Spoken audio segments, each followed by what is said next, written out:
Class के साथ में और हम आपके लिए लेके आ गए हैं आपके ग्रामर का मोस्ट इंपॉर्टेंट टॉपिक।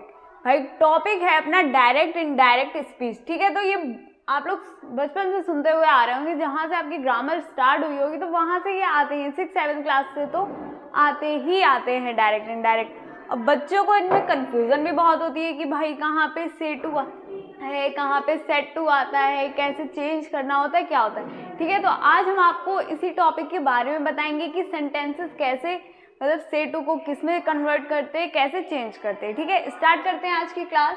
तो आपका पहला रूल है वो है जो आपको से टू जहाँ पे लिखा होगा आप उसको किस में चेंज करोगे। ठीक है, इन्वर्टेड कॉमा होगा तो आप उसकी जगह पे किसका यूज करोगे और जो सब्जेक्ट होगा वो किसके अकॉर्डिंग चेंज होगा। ठीक, तो देखते हैं पहला अपना रूल फर्स्ट है जिसमें से टू को चेंज करेंगे किसमें, टेल्स में। ठीक, जो अपना इन्वर्टेड कॉमा है उसको उसकी जगह पे किसको लगाएंगे, उसकी जगह पे दैट का यूज करेंगे। ठीक, और अपना जो थर्ड है वो है सब्जेक्ट को कैसे चेंज करेंगे, अकॉर्डिंग टू फॉर्मूला। अब अपना फॉर्मूला कौन सा है भाई, 1 2 3। भाई नॉर्मल सा फॉर्मूला है अपना, सब्जेक्ट ऑब्जेक्ट और नाउन। ठीक, अब नाउन में आप नेम ले सकते हो, शी ही ले सकते हो। ठीक, अब बात आती है अपने सब्जेक्ट की जहाँ पे आई वी या और भी सब्जेक्ट जो भी होते हो, आप सबको इतना तो पता ही है कि कौन कौन से सब्जेक्ट्स होते हैं, तो उसका यूज है। ठीक है, ऑब्जेक्ट की जगह पे आप यू का यूज करेंगे और जो अपना नाउन है उसकी जगह पे आप she he name etc use कर सकते हैं। ठीक, अब एक एग्जाम्पल देख लेते हैं। She said to me inverted comma I am ill full stop inverted comma close. ठीक, अब इस सेंटेंस को कैसे बनाएंगे भाई, चेंज करना स्टार्ट करते हैं। देखिए शी का शी रहेगा, ठीक, शी लिख दिया भाई। से टू की जगह पे क्या आएगा, अभी हमने आपको बताया से टू की जगह पे आएगा टेल्स। ठीक, तो हमने इसको यहाँ पे लिख दिया टेल्स। ठीक, अब मी लिख देंगे, सेम रहेगा। अब इन्वर्टेड कॉमा हटेगा तो हम किसका यूज करेंगे, इन्वर्टेड कॉमा हटेगा तो हम लोग दैट का यूज करेंगे। इन्वर्टेड कॉमा हटा अपना दैट आ गया। अब यहाँ पे देखिए हम लोग का इन्वर्टेड कॉमा हट गया। अब यहाँ से हम लोग को सेंटेंस फिर से कनेक्ट करना है, तो हम लोग क्या करेंगे, यहाँ पे आई एम नहीं लिखेंगे, यहाँ पे फिर से शी का यूज करेंगे, शी इज इल। या शी अपना सेंटेंस कंटिन्यू करना है तो अब हम लोग किसका यूज करेंगे, यहाँ पे शी इज इल। ओके, ये आगे अपना फुल स्टॉप, अपना एग्जाम्पल जो है वो कंप्लीट हो गया। ठीक, देख लीजिए अपना फॉर्मूले के अकॉर्डिंग बना हुआ है। शी का शी हो गया, टेल्स की जगह से टू की जगह हम लोगों ने टेल्स रख दिया, इन्वर्टेड कॉमा हटाया, दैट रख दिया। ठीक, और बाकी का जो बचा हुआ था वो अकॉर्डिंग टू फॉर्मूला हम लोगों ने चेंज कर दिया। जैसे अगर बात का फॉर्मूला ज़्यादा बड़ा होगा तो हम लोग ये फॉर्मूला यूज़ करेंगे भाई, सब्जेक्ट ऑब्जेक्ट नाउन वगैरह। ठीक, अब बात आ जाती है अपने दूसरे एग्जाम्पल की, वो भी देख लेते हैं। हाँ, तो अपना सेकेंड एग्जाम्पल है Rahul says to Mona inverted comma I am singing today sorry. ठीक है, तो अपना ये एग्जाम्पल है, तो अब इसको कैसे चेंज करेंगे, देखिए राहुल का राहुल रहेगा भाई। ठीक, से टू को हम लोग किस में चेंज करेंगे, से टू को हम लोग चेंज करेंगे टेल्स में। अब यहाँ पे क्या आ जाएगा, फिर से टेल्स, फिर मोना, इन्वर्टेड कॉमा हटाया तो हम लोग किसका यूज करेंगे, दैट का। आई एम सिंगिंग टुडे। ठीक है, तो अब यहाँ पे किसका यूज करेंगे, आई एम सिंगिंग टुडे की जगह किसका यूज करेंगे, ही इज सिंगिंग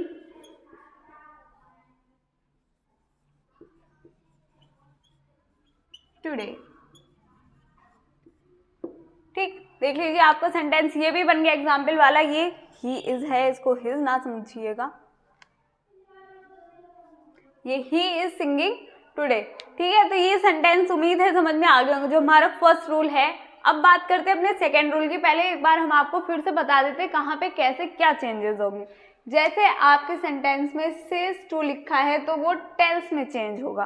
ठीक, आपके सेंटेंस में इन्वर्टेड कॉमा लगे होंगे तो वो किसकी जगह चेंज होंगे, दैट की जगह। बाद में और क्या बचा, हम लोग का अकॉर्डिंग टू सेंटेंस बनाना है। अब हम लोग का जो फॉर्मूला है, जो बाकी का बचा हुआ है वो किसके बेसिस पे बनेगा, वो हम लोग के फॉर्मूला के बेसिस पे बने, मतलब जैसे अगर नाउन है तो नाउन का यूज होगा, सब्जेक्ट है, ऑब्जेक्ट है, जैसे नॉर्मली सेंटेंसेस बनाते। ठीक, उम्मीद है कि फर्स्ट रूल समझ में आ गया। तो अब बात कर लेते हैं अपने सेकेंड रूल की। ठीक है, तो सेकेंड रूल क्या है, जो अब सेंटेंसेस आएंगे अपने सेकेंड रूल के अकॉर्डिंग, उसमें से टू की जगह होगा सेट टू। ठीक है, सेट टू को हम लोग किस में चेंज करेंगे, टोल में।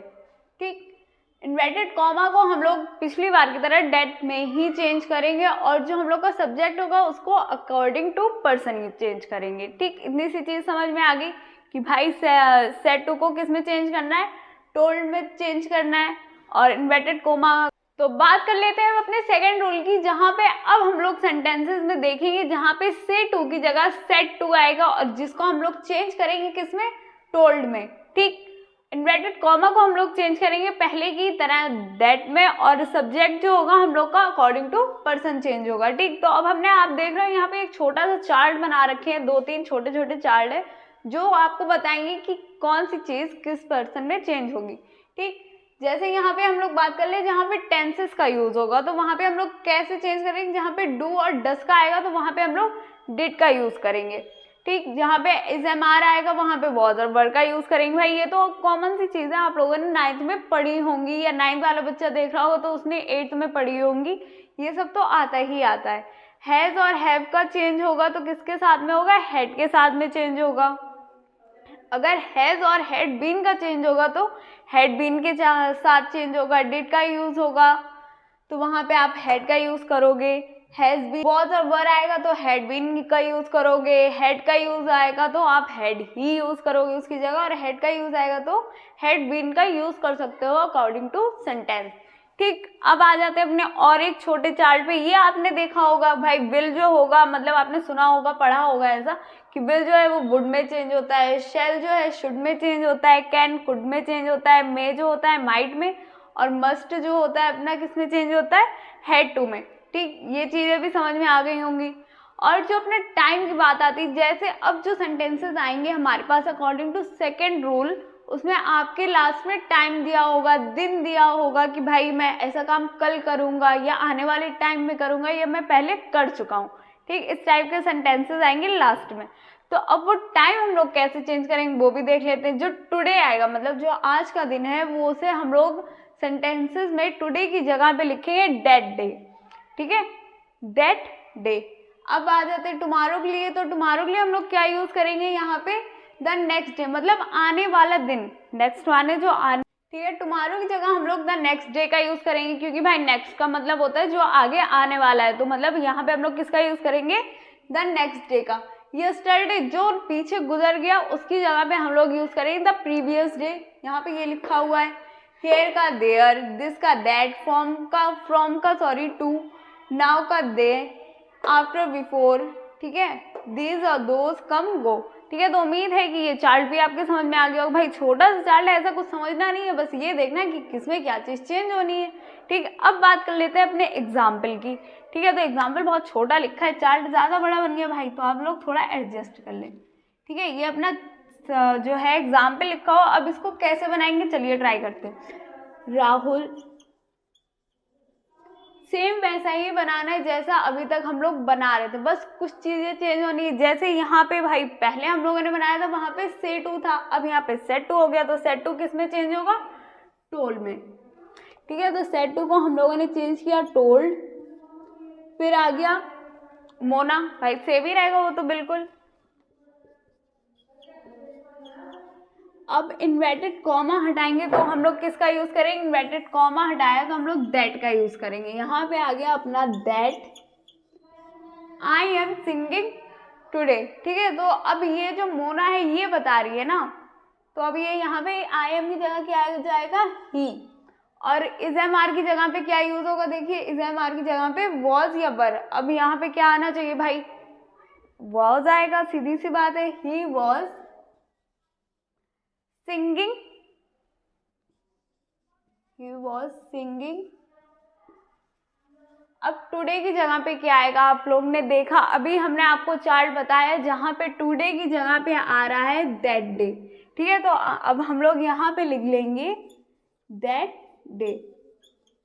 और हम लोग का सेंटेंस जो है वो कंप्लीट हो गया है। देख सकते हैं राहुल सेम है, राहुल सेट टू की जगह पे हम लोगों ने टोल्ड का यूज किया, तो यहाँ पे भी हम लोगों ने टोल्ड लिख दिया। मोना सेम ही रहेगा, इन्वर्टेड कॉमा हटाया और किसका यूज कर लिया, दैट का। ठीक, अब इज एम आर की जगह पे हम लोग किसका यूज करेंगे, ही शी, जो भी होगा हम लोग का जैसा नाउन होगा उसका। ठीक, तो हम लोगों ने ही का यूज कर दिया। वॉज आ गया अपना, क्योंकि आई एम तो नहीं लगेगा यहाँ पे, सीधी सी बात है। यहाँ पे आपका चार्ट में दिखाया गया इज एम आर की जगह पे आप किसका यूज करोगे, वॉज या वर का। ठीक, तो हम लोगों ने वॉज का यूज करते हुए आगे का सेंटेंस सेम बना दिया। अब यहाँ पे टुडे चेंज होगा किसमें, टुडे का चेंज होगा दैट डे में। ठीक है, अगर यहाँ पे यस्टरडे होता तो हमारा हो जाता प्रीवियस डे और टुमारो होता तो द नेक्स्ट डे। ठीक, सेकंड रूल भी समझ में आ गया होगा। अब बात कर लेते हैं अपने लास्ट रूल की, जो है थर्ड रूल। थोड़ा सा मुश्किल नहीं, लेकिन हाँ थोड़ा सा समझने में आपको हो सकता है दिक्कत हो, लेकिन अब बात कर लेते हैं आसान तरीके। वीडियो में हम अपने सेकंड रूल तक पढ़ चुके हैं, उसे समझ चुके हैं। अब बात आती है अपने थर्ड रूल की। तो थर्ड रूल देखने में तो भाई बहुत बड़ा लग रहा है, इसमें वैसे कुछ भी नहीं है कि सेट टू को इसमें चेंज कर देंगे उसमें चेंज कर देंगे, ऐसा चार्ट नहीं बना है, इसमें तो बहुत लंबा पैरा लिखा हुआ है। अब देखते हैं कि हमारा थर्ड रूल है क्या। यदि रिपोर्टेड स्पीच, भाई रिपोर्टेड स्पीच कौन सी होती है, जो इन्वर्टेड कॉमा के अंदर होती है वो होती है रिपोर्टेड स्पीच। ठीक, यहाँ पे लिखा भी है जो इन्वर्टेड कॉमा के अंदर में वाक्य होता है वो कौन सी स्पीच होती है, रिपोर्टेड स्पीच। प्रश्नवाचक है तब यदि सेंटेंस यस या नो में, मतलब अगर सेंटेंस में यस या नो में आप आंसर दे सकते हो, उस टाइप का सेंटेंस प्रेजेंट है या वहां पे बन रहा है उस टाइप का सेंटेंस, तब इन्वर्टेड कॉमा हटा के हम किसका यूज करेंगे, इफ का यूज करेंगे। जहां पे क्वेश्चन मार्क आ रहा हो या क्वेश्चन वर्ड्स आ रहे हो वहां पे आप किसका यूज करोगे, इफ का। ठीक, इन्वर्टेड कॉमा हट जाएगा और इन्वर्टेड कॉमा में भाई पहले जो दो सेंटेंस हम लोगों ने रूल्स देखे उसमें हम लोग क्या करते थे, इन्वर्टेड कॉमा हटाया और दैट लगा दिया। इसमें क्या करेंगे, इन्वर्टेड कॉमा हटा के। तो बारी अब आती है अपने थर्ड रूल की। ठीक है, तो अभी तक फर्स्ट सेकंड रूल पढ़ चुके हैं, देख चुके हैं कि उसके सेंटेंसेस कैसे आते, कैसे बनाएंगे। अब बारी आती है अपने थर्ड रूल की। ठीक है, तो यहाँ पे आपको कोई छोटा सा चार्ट बना नहीं दिख रहा है, बहुत लंबा चौड़ा एक पैराग्राफ दिख रहा है। ठीक है, तो उसको पढ़ना स्टार्ट करते हैं और देखते हैं कि भाई ये सेंटेंसेस जो है किस तरीके से बनेंगे। यदि रिपोर्टेड स्पीच प्रश्नवाचक है, मतलब रिपोर्टेड स्पीच पहले तो आप सबको पता होगा, अगर नहीं पता होती है तो हम बताते हैं। जो इन्वर्टेड कॉमा के अंदर सेंटेंस लिखा होता है वो होता है रिपोर्टेड स्पीच। ठीक, तो जो रिपोर्टेड स्पीच है वो प्रश्नवाचक, मतलब उसमें क्वेश्चन वर्ड यूज होगा, या मतलब उससे आपको पता चलेगा ये आपसे प्रश्न कर रहा है, क्वेश्चन पूछ रहा है। ठीक, तब यदि सेंटेंस यस या नो टाइप का हो, मतलब अगर आपका सेंटेंस यस या नो में बन सकता है, तब आप किसका यूज करेंगे, तब आप इन्वर्टेड कॉमा हटा के इफ का यूज करेंगे। ठीक, आपने अभी तक क्या पढ़ा था, इन्वर्टेड कॉमा हटा के हम लोग दैट का यूज करते थे, लेकिन अब क्या करेंगे, इन्वर्टेड कॉमा हटा के हम लोग इफ का यूज करेंगे। और यदि क्वेश्चन वर्ड्स टाइप है तब इन्वर्टेड कॉमा हटा के हम लोग क्वेश्चन वर्ड से डायरेक्ट जोड़ देंगे। मतलब अगर इस साइड भी क्वेश्चन वर्ड दिया गया है जो हम लोग की रिपोर्ट स्पीच है, और जो रिपोर्टेड स्पीच है उसमें भी क्वेश्चन वर्ड है, तो क्या करेंगे हम लोग, जो हम लोग का इन्वर्टेड कॉमा है उसको हटा के डायरेक्ट हम लोग क्वेश्चन वर्ड से उसको जोड़ देंगे। ठीक, तथा बाद के वाक्य को अफर्मेटिव में बनाएंगे। जो बाकी का बचा हुआ हम लोग का पार्ट होगा सेंटेंस का, वो कौन से फॉर्मूले से बनेगा, वो अफर्मेटिव के फॉर्मूले से बनेगा। फिर तब सेट टू के साथ में हम लोग आस्क्ड का यूज करेंगे। ठीक, सेट टू के साथ में किसका, आस्क्ड का। ठीक, यहाँ पे भी हमने आपके लिए लिख दिया है सेट टू। अब किस में चेंज होगा, अभी तक हम लोग क्या कर रहे थे, से टू था या सेट टू था, तो हम लोग चेंज कर रहे थे टोल में या टेल में। ठीक, अब आता है सेट टू है तो हम लोग किसमें, आस्क्ड में चेंज करेंगे सॉरी। और अगर इन्वर्टेड कॉमा है तो किसमें, इफ में चेंज करेंगे। ठीक, अब अपनी बारी आती है एग्जाम्पल देखने की। अब एग्जाम्पल भी देख ले भाई कैसे बन रहा है या नहीं बन रहा है, क्या सीन है एग्जाम्पल का भी। तो पहले एग्जाम्पल पढ़ ले, he said to us inverted comma do you eat fruit, question mark आ रहा है, देख सकते हैं आप लोग कि भाई वो उससे क्वेश्चन पूछ रहा है। ठीक है, तो अब इसका आंसर लिखते हैं, ही सेड टू किस में चेंज होगा, सेड टू चेंज होगा आस्क्ड में। ठीक है, तो पहले लिख लेंगे आस्क्ड अस, इन्वर्टेड कॉमा हटाया, किसका यूज आ गया यहाँ पे, इन्वर्टेड कॉमा हटाने के बाद में हम लोग इफ का यूज करेंगे। ठीक। सेट टू की जगह हम लोग आस्क का यूज करेंगे, इन्वर्टेड कॉमा की जगह हम लोग इफ का यूज करेंगे। ठीक। फिर बारी आती है अपने बाकी के सेंटेंस की। अब यहाँ पे क्या लिखेंगे, क्योंकि यहाँ पे अस है तो यहाँ पे लिखेंगे वी। ठीक। Eaten fruit. ठीक, समझ में आ गया। सेंटेंस देख लीजिए, आस्क्ड, सेट टू की जगह पे आस्क्ड आ गया, इन्वर्टेड कॉमा की जगह पे इफ आ गया, बाकी का सेंटेंस जो है अफर्मेटिव फॉर्मूले में बन गया। ठीक, तो ये छोटा सा थर्ड रूल था, ये भी समझ में आ गया होगा। कल से इसकी प्रैक्टिस आएगी और जो प्रैक्टिस वाले सेंटेंसेस होंगे वो सेंटेंस वो है जो आपके अनसॉल्व पेपर में या फिर बोर्ड में आ चुके हैं। ठीक है, तो वो जितने भी सेंटेंस हम करवाएं आप लोग एक अलग से कॉपी में नोट कर ले। हो सकता नहीं 100% एक आध सेंटेंस उसमें से फंसेगा ही फंसेगा, तो इससे आपकी प्रैक्टिस भी हो जाएगी और आपको इम्पोर्टेंट भी पता चल जाएगा। तो इसलिए जो आने वाली प्रैक्टिस सीरीज है वो मोस्ट इम्पॉर्टेंट है, तो उसको देखें भी ज़रूर और नोट डाउन भी करें और उसको अच्छे से एग्जाम टाइम पे अपने पढ़ें भी। ठीक, तो आज की वीडियो यहीं तक रखते हैं और मिलते हैं कल एक नई वीडियो के साथ में, जिसमें हम आपको डायरेक्ट इनडायरेक्ट की प्रैक्टिस करवाते हुए नजर आएंगे। तब तक अपना ध्यान रखें, मन लगा के पढ़ते रहे। जय हिंद, जय भारत।